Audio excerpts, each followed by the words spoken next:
Hi, I'm Dr. Jessica Griffin. I'm a clinical psychologist and I'm also the mother of three children. And I'm joined here today by my friend and colleague, Dr. Heather Forkey. Hi, I'm Heather Forkey. I'm a pediatrician and I'm also the mom of 5 kids, which means that for Jess and me, many of the things that we talk about are things that we also experience. Most recently, a bunch of parents have talked to me about the fact that things have been so tough that it's really beginning to affect their behavior. Sometimes the way they act with their kids, and sometimes in behaviors that they're not particularly proud of. They feel like, wow, life will never get better. Their kids' life will never get better. And what we talk about with them is the fact that behavior doesn't really come from nothing for themselves or for the kids, that it comes from those thoughts and the feelings that they have related to those thoughts. Jess, you have a really good way to explain this. Do you want to go over that? Sure, Heather. One tool we love to teach to kids and grown-ups is called the cognitive triangle, and it's borrowed from cognitive behavioral therapy principles, but can be used in a variety of situations that can have a positive effect on our psychological well-being. So we all have an internal dialogue, thoughts we say to ourselves throughout the day and throughout our lives. And many of us have long-standing thoughts about ourselves or our loved ones or the world in general that are not accurate or are not helpful. So for example, my child will never be okay. They're damaged in some way, or I'm a bad mom. And simply by changing our thoughts, as one might change out a baseball hat, we can have an impact on how we feel and what we do or what our behavior looks like. Taking that one step further, we can then have an impact on how other people respond to our behavior and improve our relationships, including our relationships with our children. So, take this example. There are a lot of overwhelming events that are happening right now. So, my thought might be, my child's never going to be the same. My child is not okay.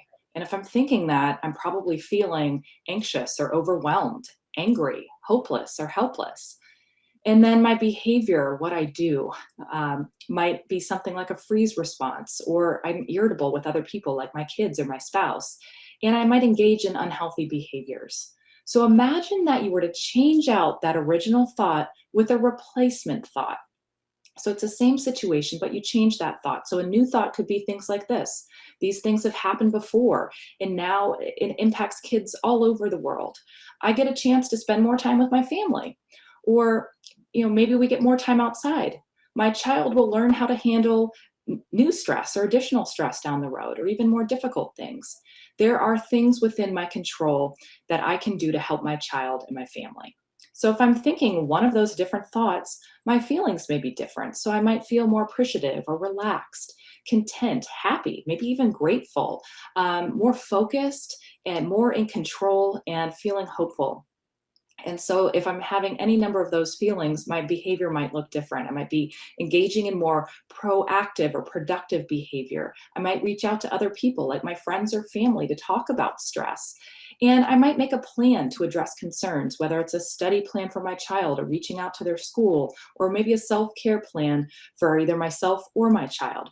So, in sum, just by changing the way we think about a situation, we can have an impact on what we do and on our behavior, and ultimately impact our child and our family. Cognitive triangle is something that we can teach not just to ourselves, but our children too. Heather, anything you want to add? I would just point out that thoughts are not wrong, feelings are not wrong. And if we are having those thoughts and feelings, we shouldn't feel guilty about it. But having the understanding that you can change those thoughts should just be empowering. If you feel like this has been helpful to you, that's great. But if you feel like you need some more support or your kids need more help, please feel free to reach out to your pediatrician or local mental health provider. Thank you so much for joining us today.